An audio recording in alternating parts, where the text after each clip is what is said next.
तो लेके चले हम लोग electric flux, types of electric flux और उसके ऊपर कुछ एक न्यूमेरिकल्स एंड गाउस थ्योरम। इस वीडियो में हम लोग डिस्कस करेंगे फ्लक्स के बारे में, टाइप्स ऑफ फ्लक्स के बारे में और गाउस थ्योरम के बारे में। Electric flux, number of electric lines or forces passing through the closed surface known as electric flux.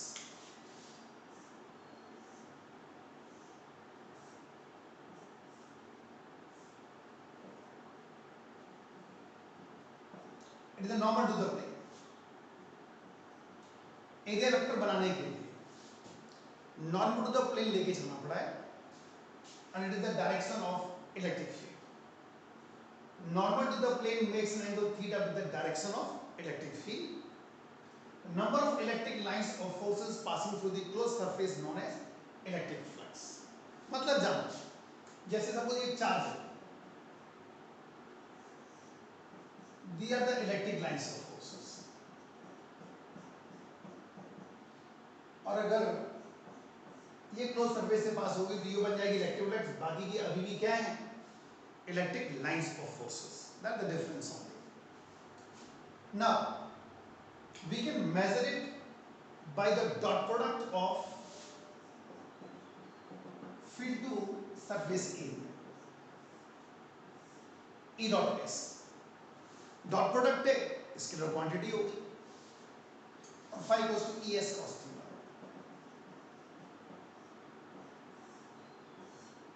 Unit बनेगी फ्लक्स की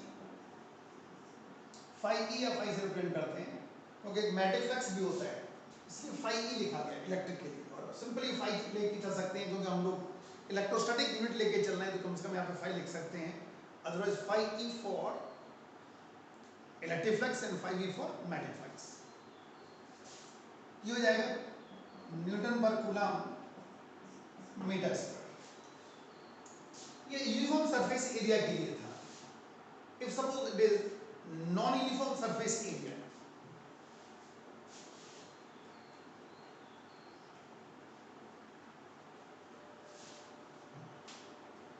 लाइक दिस, डिवाइड कर दो छोटे छोटे पार्ट्स. अब किसी एक पार्ट में लेके चलेंगे, वेरी स्मॉल फ्लक्स मिलेगा आपको,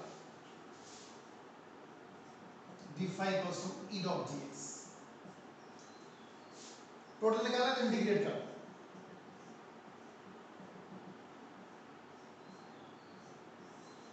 क्लोज सरफेस ले लिया क्योंकि फ्लक्स तभी बनेगा जब क्लोज सरफेस होगा. phi equals to surface integration of e dot dx. ठीक ना. टाइप्स ऑफ फ्लक्स लेके चल रहे हैं हम लोग.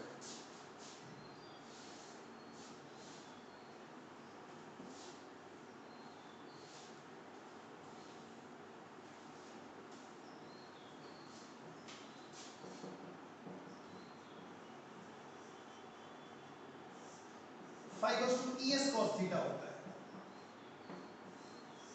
और आपको पता है cos थीटा में भी पॉजिटिव, नेगेटिव एंड जीरो, इसीलिए फ्लक्स पॉजिटिव भी होगा, नेगेटिव भी होगा और जीरो भी होगा. तो पहला केस लेके चल रहे हैं हम लोग पॉजिटिव फ्लक्स के लिए.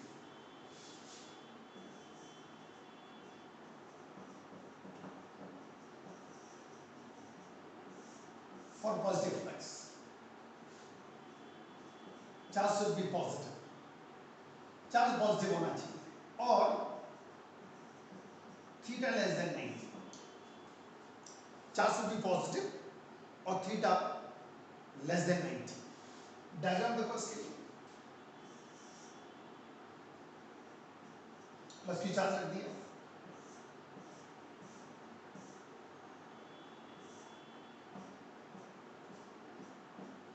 एलिमेंट्री पार्ट कंसीडर कर लिया, that is dx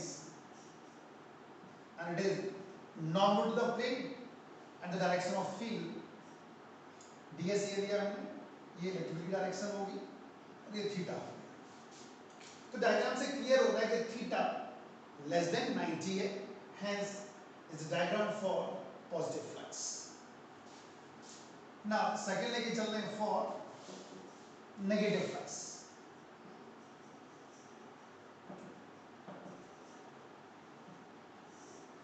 negative flux के लिए charge should be negative, charge negative होना चाहिए और theta should be more than 90। इसका डायग्राम देखो, माइनस क्यू चार्ज लेके चल रहे हैं,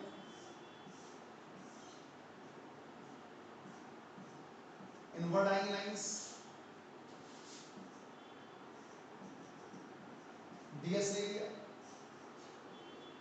नॉर्मल टू द प्लेन हो गया, ये इलेक्ट्रिक फील्ड की डायरेक्शन है, ये more than 90। That's why this diagram for negative flux, zero flux के लिए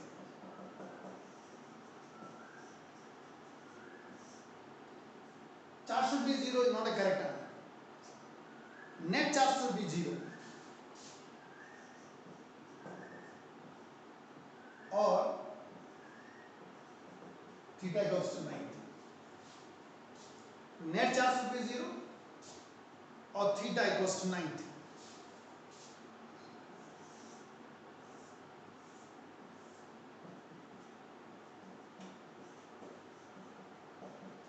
Is the diagram for zero flux. कैसे जाना? ये 3 लाइन्स एंटर कर रही है, इसका मतलब इसके अंदर नेगेटिव है, और 3 लाइन्स ही बाहर जा रही, इसका मतलब उतना ही पॉजिटिव भी है, तो नेट चार्ज क्या हो जाएगा? नेट एनक्लोज्ड चार्ज क्या होगा?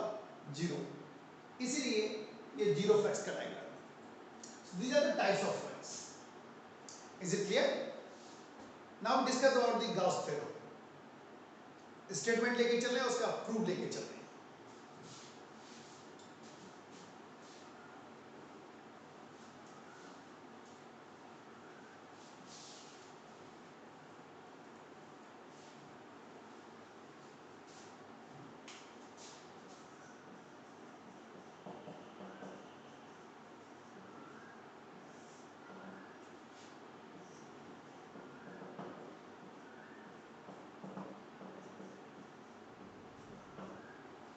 Gauss का statement, surface integration of electric field intensity for a close loop is equals to 1 upon epsilon not times of total charge.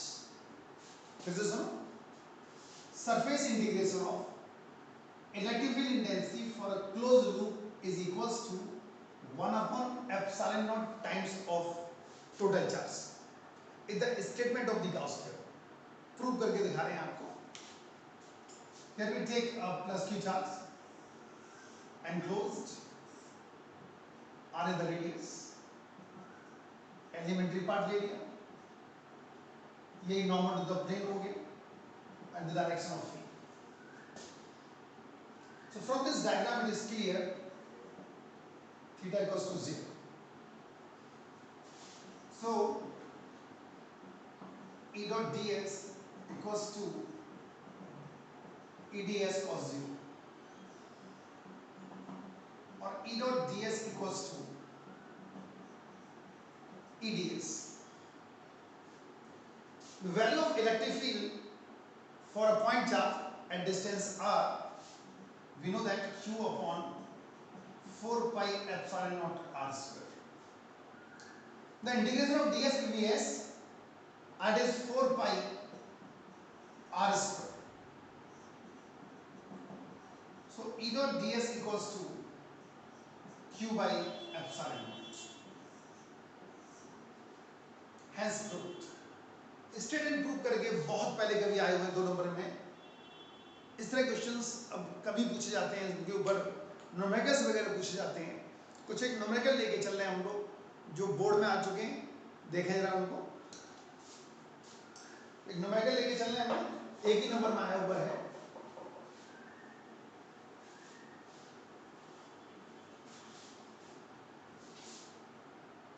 The surface element ds दिया हुआ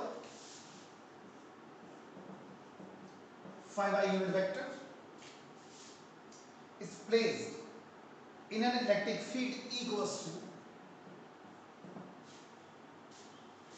4i plus 4j plus 4k. What is the electric flux? Electric flux calculate कर पा रहे हैं. Five equals to आपको पता है E dot S होता है 4I plus 4J plus 4K dot 5I unit vector. From 11th class, as you know that from the properties of the dot product, I dot I, J dot J, K dot K equals to 1, I dot J, J dot K, K dot I equals to 0. That's why 5 equals to 4 into 5 I dot I. 20 Newton per coulomb meter square. ये एक number में आ चुका है. ऐसा एक और question है जो एक नंबर में पूछा गया है, उसका भी स्टेटमेंट जाने. क्वेश्चन नंबर 2 लेके चल रहे हैं वो उसको. An electric field is given by equals to 8I plus 4J and plus 3K. ये इलेक्ट्रिक फील्ड गिवन है. Calculate the electric flux through a surface of area दिया हुआ है 100 metre square, lying in YZ plane.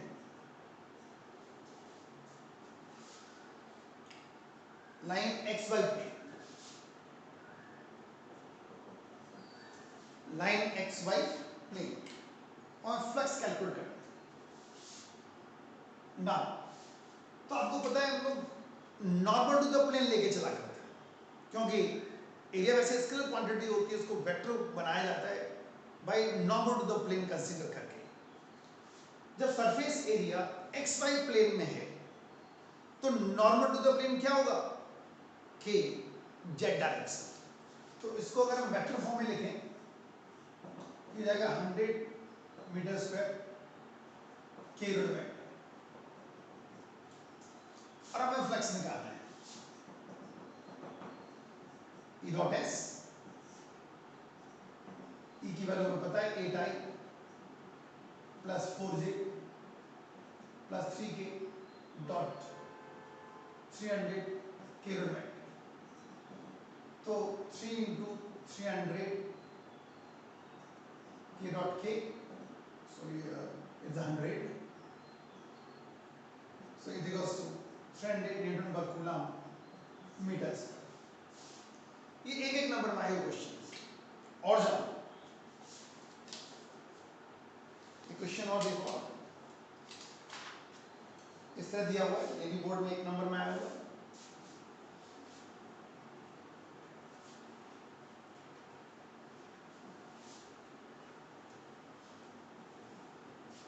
इस तरह दिया हुआ है, एक सरफेस कंसेंट्रिक स्फीयर से लेके चल रहे हैं हम लोग, हॉलो स्फीयर, और सरफेस एरिया S1 और ये S2, ये S1 स्फीयर और ये S2 है, और उसके अंदर चार्ज है Q और ये 3Q. तो क्वेश्चन ये है, what is the ratio of the electric flux through S1 and S2. 5/2 calculate करवा रहे हैं. 5 लेके चल रहे हैं लोग S1 के लिए और 5 लेके चल रहे हैं फ्लक्स फॉर S2. ये कैलकुलेट करवा रहे हैं. और इसमें एक सेकंड पार्ट है, if air inside S1 is replaced by medium of dielectric constant 3, तो इसका फ्लक्स क्या होगा? चलो पहले तो हमें ये निकालना है. तो flux for S1,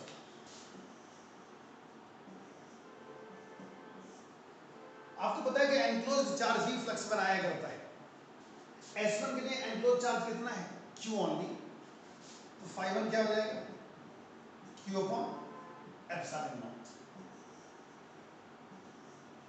flux for S2 phi 2, जब S2 लेके चलेंगे तो सारे एनक्लोज्ड हो गया, तो टोटल चार्ज कितना हो जाएगा 3q प्लस q।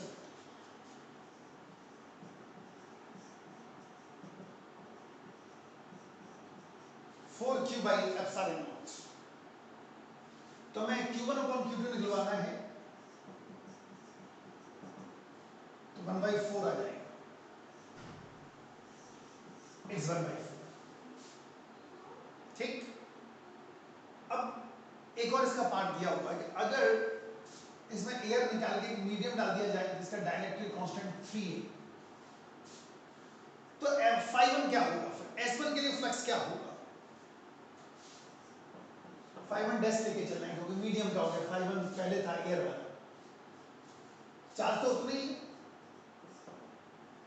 लेकिन आपको पता है कि phi अपॉन एप्सिलॉन नॉट होता है, तो एप्सिलॉन नॉट हो जाएगा k एप्सिलॉन नॉट, अदरवाइज ये बनेगा जाके phi अपॉन एप्सिलॉन, और एप्सिलॉन आपको पता है k times of epsilon not हुआ करता है, तो phi1 डैश होगा q अपॉन 3 एप्सिलॉन नॉट, तो ये बन जाएगा। इससे क्वेश्चन भी एक एक नंबर में पूछे गए, ये तो क्या क्वेश्चन 2 नंबर का था। एक और क्वेश्चन देखो, इससे थोड़ा सा स्टैंडर्ड हाई है, वो जानो, पूछा नहीं गया अब तक, लेकिन जानो अच्छा क्वेश्चन है, पूछ सकते हैं, अदरवाइज कॉम्पिटिशन में आया हुआ क्वेश्चन है। कॉम्पिटिशन में तो ये भी आ चुका है पीएमजी में। एक इस तरह का डायग्राम दिया हुआ है, पहले जैसा डायग्राम है वैसे तो, और S1 S2, यहाँ चार्ज Q एनक्लोज्ड है।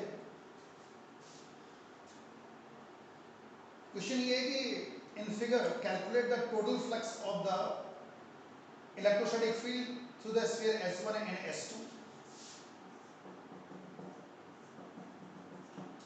ये निकलवा रहे हैं। The wire AB shown in here, एक वायर दिया हुआ इसके अंदर AB, टोटल लेंथ L है और ये distance X। The wire AB shown in figure has a linear charge density lambda.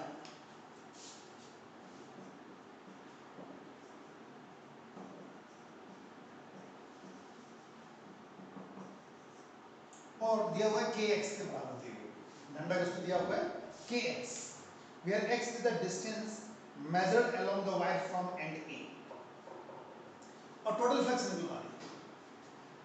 phi1 निकालने में कोई दिक्कत नहीं, q upon epsilon नॉट ये आ गया। प्रॉब्लम है phi2 निकालने में, क्योंकि जो S1 को छोड़ के जो बचा हुआ रीजन है इसमें कितना चार्ज है ये क्लियरली मेंशन नहीं, इसको आपको निकालना पड़ेगा। आपको पता है कि lambda equals to dq over dx होता है, तो dq हो जाएगा लैम्डा dx, लैम्डा की वैल्यू पुट कर दो kx dx, टोटल चार्ज निकाल x dx 0 to l length दी, तो q मिल जाएगा k x square by 2 0 to l, और ये मिल जाएगा k l स्क्वायर बाई 2। मतलब हमें इस रीजन में जितना चार्ज है वो मालूम पड़ गया इस रीजन का, लेकिन जब हम लोग phi2 निकालेंगे ये चार्ज भी काउंट होगा, अभी पिछले वाले न्यूमेरिकल में किया ही था, तो phi2 बनेगा जाके q plus k l square by 2 upon epsilon not. ये क्वेश्चन कॉम्पिटिशन में आया हुआ है, सिलेबस में अब तक ये क्वेश्चन नहीं पूछा गया है, इससे पहले के जो क्वेश्चंस अभी हमने डिस्कस किए थे वो एग्जाम में आ चुके हैं, बोर्ड एग्जाम में आ चुके हैं। क्लियर। नेक्स्ट वीडियो हम लोग लेके चलेंगे एप्लीकेशन ऑफ गाउस थ्योरम, जो बेहद इंपॉर्टेंट है, जो बोर्ड में अक्सर पूछी जाती हैं, तो नेक्स्ट वीडियो हम लोग लेके चलेंगे।